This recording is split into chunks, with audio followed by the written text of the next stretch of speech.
This palace cannot has seen go its on. share of We must storms, address but this nothing now. like this. Please, let's remain Just after calm dawn, and discuss the this Royal privately. Guard, This trained cannot to take go on. secrets to We the must grave, address this breaks now. ranks Please, and unleashes let's a remain truth calm so and discuss explosive this it sends privately. shockwaves through the monarchy. A queen accused, a king injured, and a hidden corridor recording that should never have seen daylight. If this evidence is real, it may lead to something Britain has never faced before. A queen on trial for attacking her own husband, the king. And this time, the guard says he has proof. If you're already leaning forward, wondering how deep the scandal really goes, make sure you hit like and subscribe. It helps more people discover stories like this. Stories the palace would prefer stay buried. And if you want updates the moment they break, turn on notifications. Now let's dive in. The video wasn't supposed to exist. Not in the palace.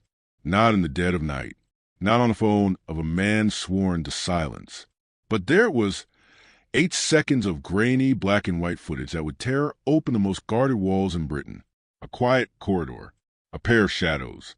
And then, shockingly, Queen Camilla raising her hand and striking King Charles across the face. The king stumbled.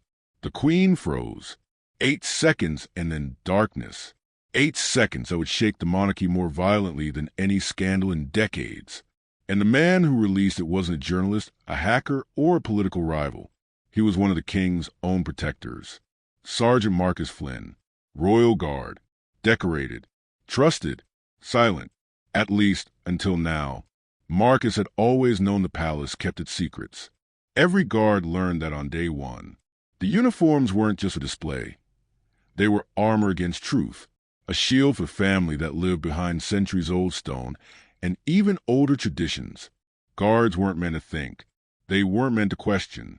And they absolutely weren't meant to expose the sovereign's private life. But some moments break even the strictest code. That night, Marcus sat in his modest South London flat, phone buzzing like a trap hornet.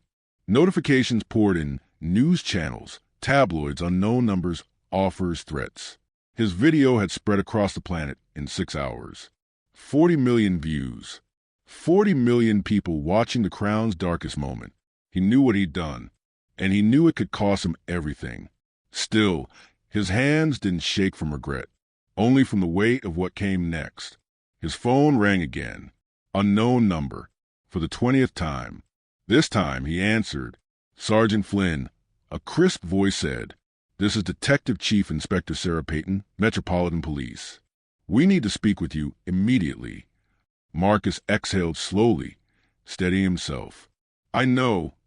The video you released contains. I know exactly what it contains," he said. "I was there. I saw it happen." A beat of silence. Even over the phone, he could feel her surprise. "Then you understand the gravity of what you've done."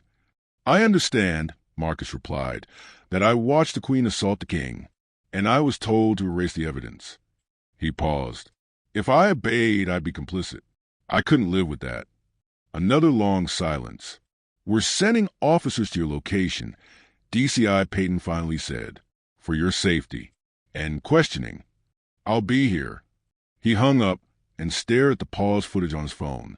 8 seconds replayed again and again in his mind. 8 seconds, and 3 days of hell before he made the choice to expose them. It began on a routine night shift, a quiet, cold morning just before dawn.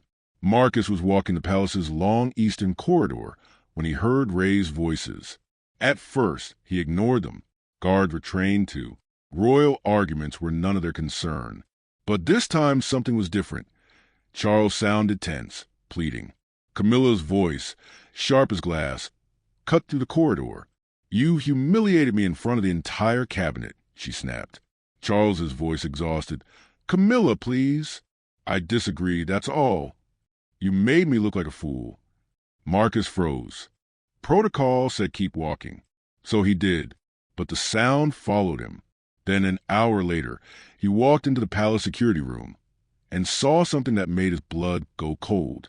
Commander Gerald Hastings, the man responsible for internal surveillance, was bent over his monitor, reviewing that same corridor's camera feed. The timestamp matched the argument. Hastings watched for a second, then deleted the footage with a single keystroke. Permanently. No hesitation. No discussion. Deleted. Marcus didn't react, didn't ask questions, but the alarm bells in his mind wouldn't stop. Why delete footage so quickly? Why erase a routine domestic disagreement? Unless it wasn't routine at all. By dawn, Marcus was overwhelmed by a single thought. What exactly had he walked away from?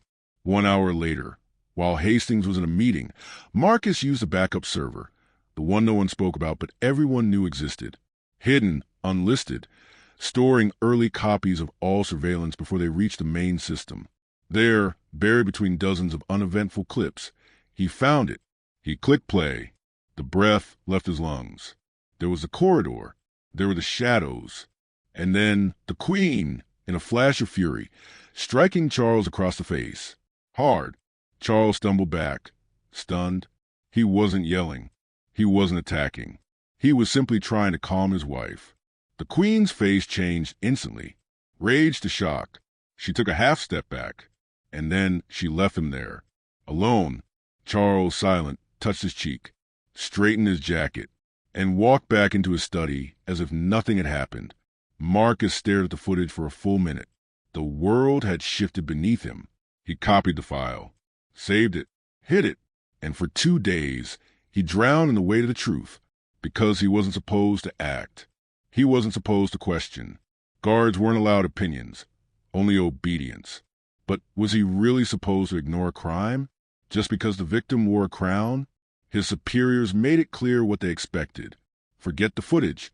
Destroy all copies. This family must be protected. Marcus listened, but he did not obey, because protecting the monarchy and protecting injustice are not the same thing. And somewhere deep inside, Marcus knew if he didn't speak up, no one ever would. Now, as police moved to secure his location, the country exploded with speculation. Every TV channel replayed the footage. Every newspaper printed theories. Protesters filled the streets, some demanding accountability, others furious that a guard had betrayed the crown. Inside the palace, panic spread like wildfire. A queen accused of assault, a king injured, a guard refusing to stay silent. But the most terrifying question of all was still unanswered. If this one incident was caught on camera, how many others weren't? Marcus didn't know what would happen next. He didn't know if he'd be arrested, protected, or abandoned.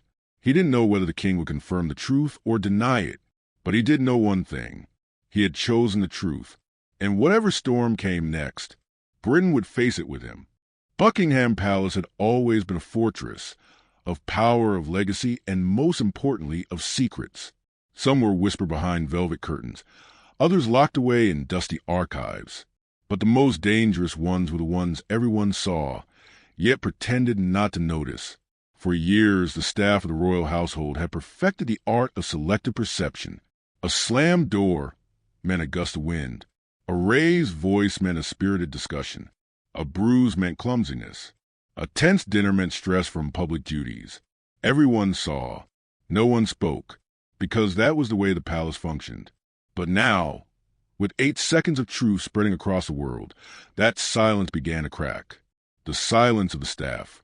Within hours of the video's release, staff members were quietly summoned to internal briefings. They entered the Queen's gallery with tight faces, their eyes avoiding each other's. No one knew what they were about to hear, but everyone had an idea. Royal Household Director Eleanor Marsh stood at the front, hands clasped tightly, face carved with worry. "Ladies and gentlemen," she began, voice trembling but controlled, "we are facing an unprecedented situation." Unprecedented was an understatement. In 300 years of monarchy, no one had ever witnessed an accusation like this, much less on camera. Marsh continued, "There will be an investigation. You will be questioned. Please remember, your duty is to protect the family." A footman near the back muttered under his breath, "Protect the family or protect the truth?" Marsh pretended not to hear, because the truth had been hiding in plain sight for months. Signs no one wanted to see. It was the palace footman who first noticed subtle changes. King Charles, normally calm and soft-spoken, had become more withdrawn. He avoided long events, laughed less, and sometimes appeared at breakfast with slight stiffness in his jaw. The official explanation was age or stress. but some staff whispered other theories. Meanwhile, Queen Camilla's moods became unpredictable. One morning she'd be warm, cracking small jokes with the kitchen staff. That same evening, she might cut someone down with sharp remark simply for placing a vase slightly off-center. She seemed trapped in her own storm, one attendant would later say during questioning. The tension built slowly, quietly, like a rope pulled tighter and tighter, until it finally snapped. And the guards, following their training, did the one thing they always did. They ignored it, because the palace had an unwritten rule, one older than any monarch. If you see something, you didn't. If you hear something, you didn't. If you know something, forget it. But there was one problem. Marcus Flynn was not built for denial. The whispers began. After the video leaked, the palace descended into chaos behind polished doors. Security rushed through hallways. Aides whispered urgently into phones. Lawyers arrived in sleek black cars. Everyone tried to contain the damage, but the damage had already escaped. In the staff dining hall, conversations were hushed but intense. "I knew something wasn't right," one maid said, wringing her hands. "I heard them argue last month. The king sounded frightened." Another staff replied, "We all knew. We just didn't expect this." Someone else added, "Marcus did what none of us had the courage to do." That sentence hung heavy in the air, because deep down they all understood they had protected the monarchy, but not the man sitting on the throne. The investigation begins. Detective Chief Inspector Sarah Peyton arrived at Buckingham Palace just after sunrise. Her expression was unreadable, but her presence alone sent shockwaves through the staff. Police inside the palace? Unthinkable, unprecedented, but absolutely necessary. She gathered high-ranking staff members in the king's private sitting room. "We're here to conduct a full investigation," she stated. "We'll need access to all logs, schedules, internal communications, and personnel assignments." A senior aide frowned. "We have protocols. There are limits." "With respect," Peyton interrupted sharply, "the limits ended the moment a crime was captured on palace cameras." No one argued after that. She continued, "We'll start by interviewing staff members who interacted with their majesties the week of the incident." "What about Commander Hastings?" one butler whispered. Peyton's eyes hardened. "He'll be interviewed in due time." Everyone knew what that meant. The cover-up was now under its own spotlight. Commander Hastings, a man cornered. Down in the security wing, Commander Hastings stood rigid as officers examined footage logs and access points. He tried to remain authoritative. "The deletion was protocol," he insisted. "It was my duty to protect the privacy of their majesties." But Peyton's eyes were sharp. "Is assault considered a matter of privacy to you, Commander?" Hastings stiffened. "With respect, this is the monarchy. This isn't a normal household. We manage things differently." Peyton leaned in. "Not anymore." His jaw twitched. "You don't understand what it means to guard the crown." Peyton met his gaze. "And you don't understand what it means to break the law." In that moment, the man who once controlled every camera in the palace realized he was no longer the one holding power. Inside King Charles's private world, while the palace buzzed with investigators, King Charles sat quietly in Clarence House, surrounded by advisors but emotionally alone. He didn't speak. He didn't protest. He simply withdrew. What happened had broken more than his pride. It had broken a part of him the world rarely saw. His valet, who had served him for nearly 20 years, noticed the subtle changes. Charles now flinched when someone entered the room too quickly. He touched his cheek more often than before. He struggled to maintain his routine, losing track of time, forgetting small things. He wasn't furious. He wasn't vengeful. He was heartsick. He still loved Camilla. That made it worse. That made the shame deeper. That made the silence longer. When an advisor finally asked him if he wanted to issue a statement, Charles responded quietly, "Not yet. I don't know what I should feel." The question that hung over the palace.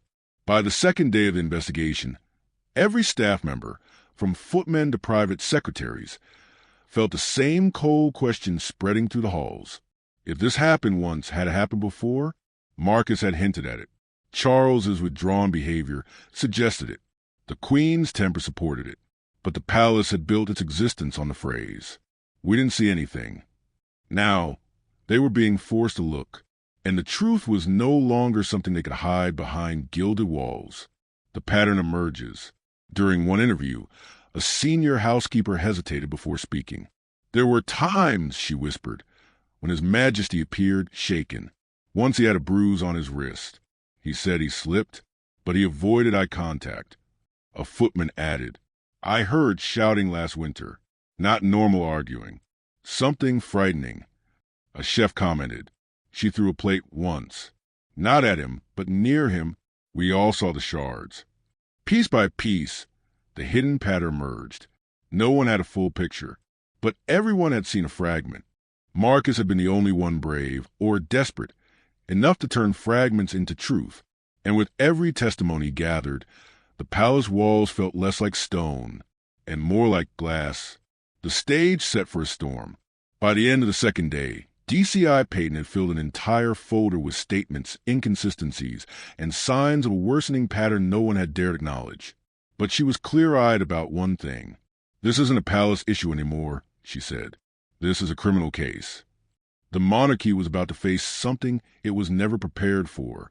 A public investigation into its most private wounds. And the world was watching. The truth was no longer locked inside Buckingham Palace. It had escaped. It had spread, and it was only growing louder. What began as 8 seconds of footage was becoming something far bigger. A question of accountability, a test of justice, a moment that would reshape the monarchy forever. And for the first time in centuries, even a crown could not hide from the truth. The world had changed in a single week. Buckingham Palace, once synonymous with control and tradition, was now the epicenter of the most dramatic legal storm the monarchy had ever faced. Cameras crowded the gates. Protesters formed barricades of signs and shouts. Global networks broadcast live for 24 hours straight. And at the center of all of it stood one question. Would Queen Camilla face the same justice as any ordinary citizen who struck their spouse? For the first time in British history, the answer was moving toward yes. The Crown Prosecution Service moved faster than anyone expected. Pressure from the public, evidence from the video, and emerging testimony created a legal momentum too strong to ignore. When the announcement came, it hit like a thunderclap. Her Majesty Queen Camilla will be formally charged with assault. Shockwaves rippled through the Commonwealth, through government offices, and straight into Clarence House, where King Charles sat listening to the statement on live television. The room was silent, aides frozen, lawyers tense. Charles watched the screen with an unreadable expression. He wasn't surprised, not after everything he'd admitted to investigators, but he was undeniably shaken by the reality of hearing it publicly. "Your Majesty," one advisor said gently, "the CPS will need your cooperation." He nodded, though his voice trembled slightly as he replied, "I know. I will cooperate fully." 5 simple words, but they carried the weight of 1,000 years of monarchy. Across the city, Queen Camilla sat alone in a private residence, secured by police. Gone were the royal gowns, the official jewelry, the carefully curated public appearances. She looked smaller now, more fragile, wearing only a navy cardigan and holding a cup of untouched tea. Her advisors arrived, files tucked under their arms, eyes avoiding hers. "Ma'am, the CPS has confirmed charges." Camilla didn't flinch. She simply stared at her reflection in the window, pale, tired, unfamiliar. "I expected this," she whispered. One advisor stepped forward. "Your legal team needs to know your response. They need a statement. I need a moment," she interrupted quietly. "Just a moment, please."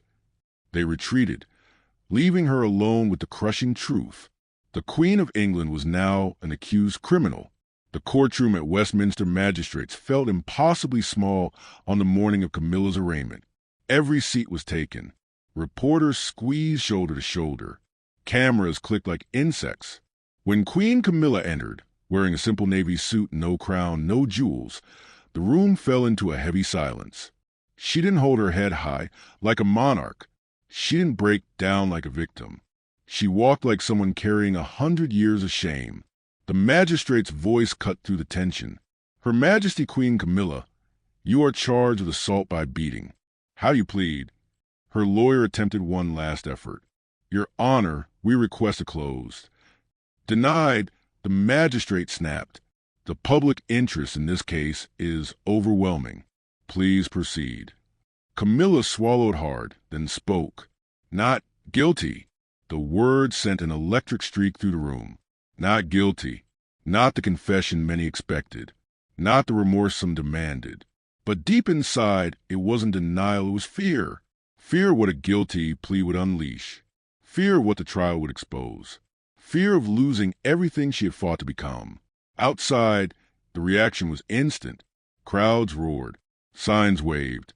No one above the law. Justice for Charles.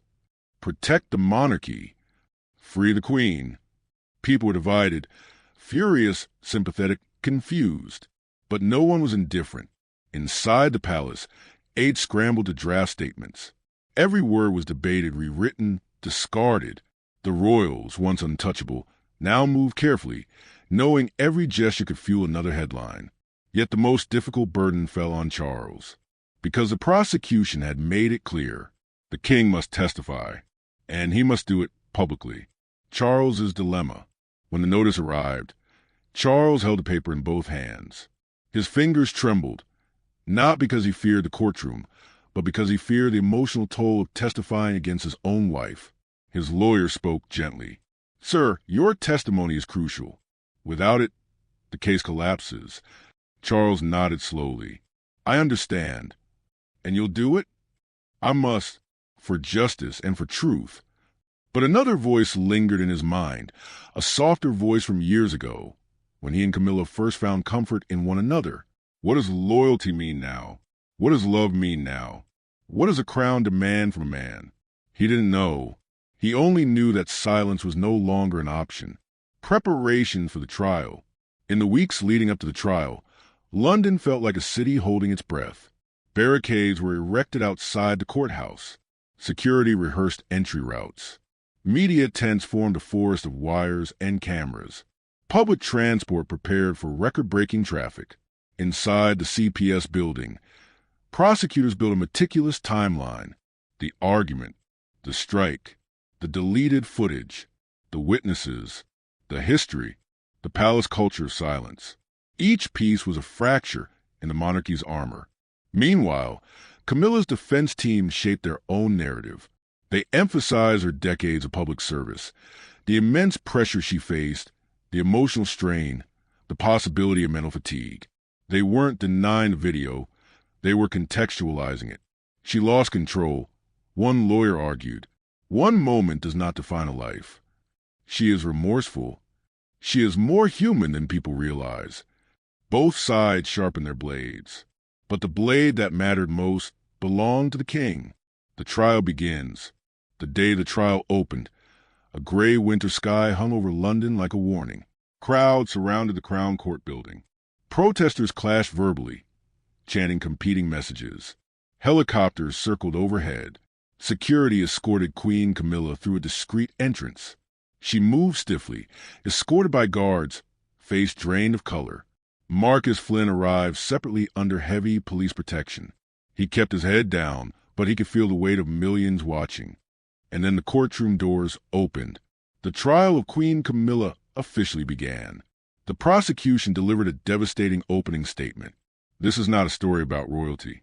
This is a story about violence. A story about silence. A story about the dangerous belief that power provides immunity.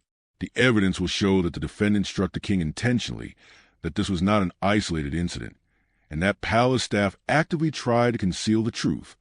The defense countered. Her Majesty is not a monster. She made a grave mistake under extraordinary emotional pressure. She is seeking help. She is not denying responsibility, and she should not be defined by her worst moment.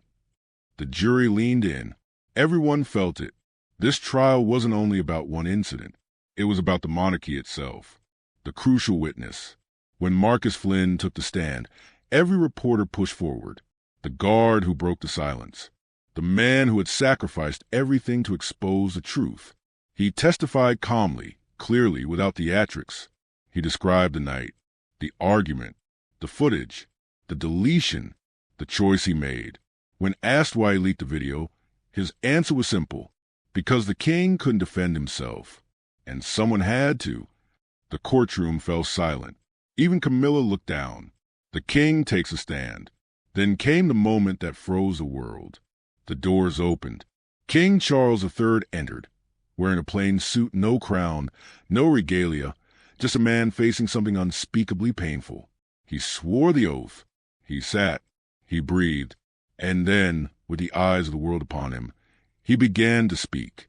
He admitted the strike. He admitted the fear. He admitted the previous incidents.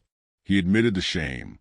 When the prosecutor asked the question the world had feared, "Your Majesty, has this happened before?" Charles swallowed hard. "Yes," he said, "there were several incidents." The courtroom gasped.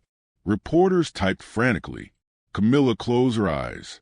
And with that single sentence, the foundation of the monarchy trembled, because it was no longer just a case, no longer just 8 seconds. It was a pattern, a hidden truth, a wound exposed in front of the world. The trial continued for days, but the direction was already clear. A queen accused, a king testifying, a guard risking everything, a monarchy forced into transparency, and the world waited breathlessly for the verdict. The world felt unnervingly still as the final day of the trial arrived, like the air before a storm. London streets were choked with crowds, stretching from the courthouse steps all the way to the palace gates. News anchors spoke in hushed tones. Commentators speculated about consequences the monarchy hadn't faced in centuries. Inside the oak-paneled courtroom, the final act of a royal tragedy was about to unfold.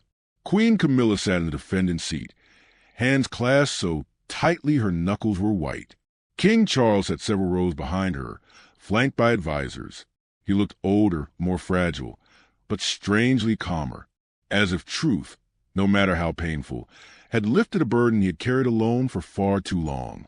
And in the gallery, accompanied by plainclothes officers, sat Marcus Flynn, the guard whose courage had ignited the storm. At precisely 10:03 a.m., the judge returned to the bench, bringing the jury. The doors opened.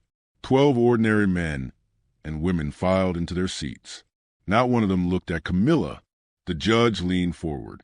"Madam Forewoman, has the jury reached a verdict?" The forewoman, an older woman with trembling hands, stood. "We have, Your Honor." The world held its breath. The verdict that shook history. On the charge of assault by beating, the forewoman said, voice cracking slightly, "We find defendant guilty." A gasp rippled through the courtroom. Not outrage, not triumph. Something heavier, something sadder.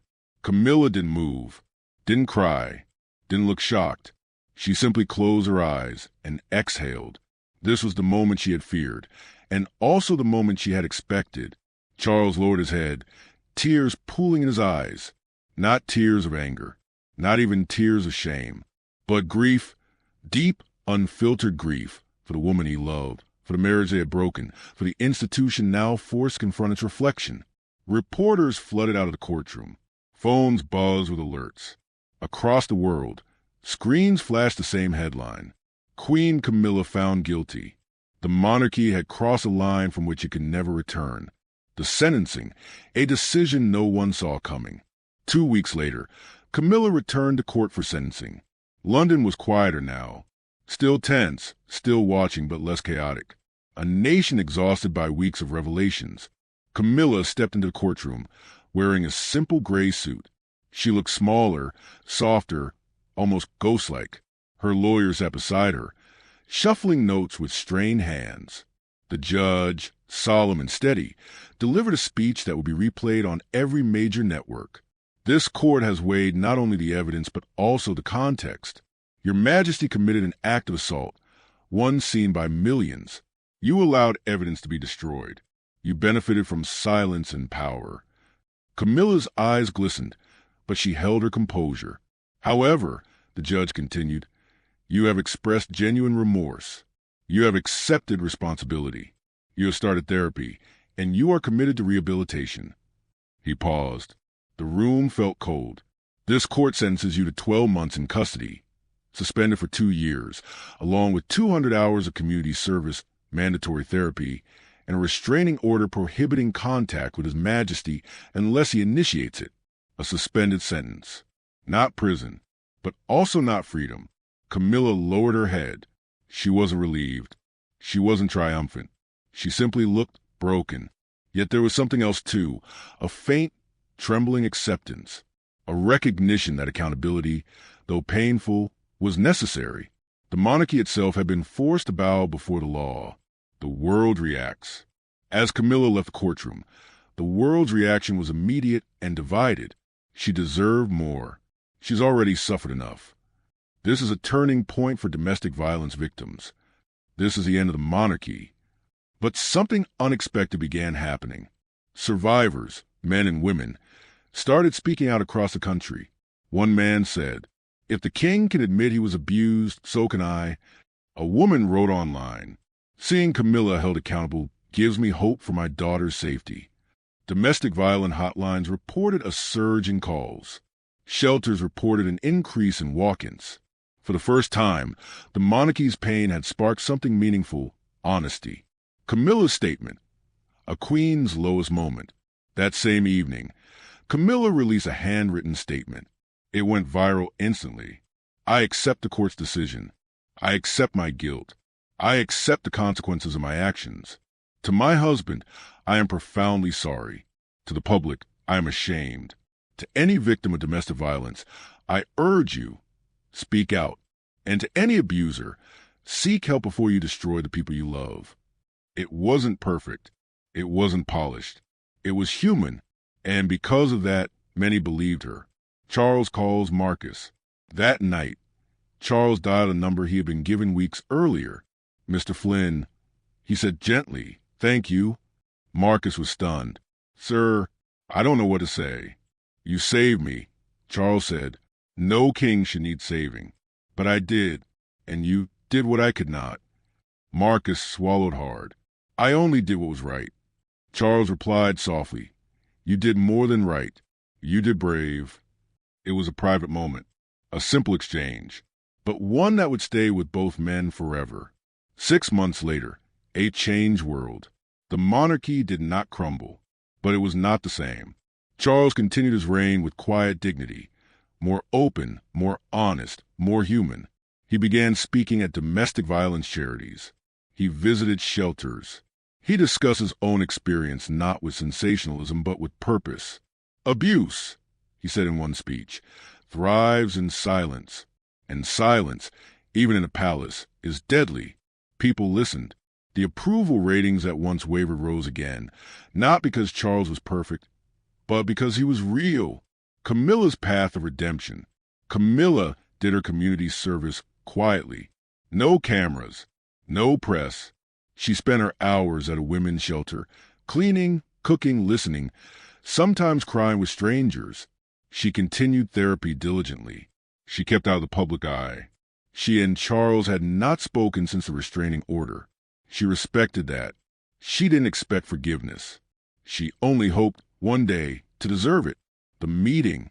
Then, on a quiet afternoon in early spring, Charles asked to see her. The meeting was private. No cameras. No statements. They sat together in Clarence's house. Two people who had loved and hurt one another deeply. "I don't know what the future holds," Charles said softly. "Neither do I," Camilla replied. They didn't reconcile. They didn't promise anything. But they talked, honestly. And sometimes that is the first step toward something gentler. Marcus' legacy. Marcus Flynn, the guard who risked everything, found a new purpose. He spoke at universities, at advocacy groups, at police training sessions. His story became a symbol, not of betrayal, but of courage. His sacrifice proved something the world needed to remember. Loyalty is not silence. Loyalty is protecting the vulnerable, no matter their title. The New Britain. The video that started everything remained online, not as a spectacle, but as a symbol of accountability, of truth, of change. The monarchy endured, not untouched, not unbroken, but transformed, stronger for having faced its darkest hour in the light. The world had witnessed something extraordinary. A queen held accountable, a king finding his voice, a guard choosing truth over tradition, and together, in their own painful, imperfect ways, they proved one thing: even crowns must bow to justice. And sometimes that is how healing begins,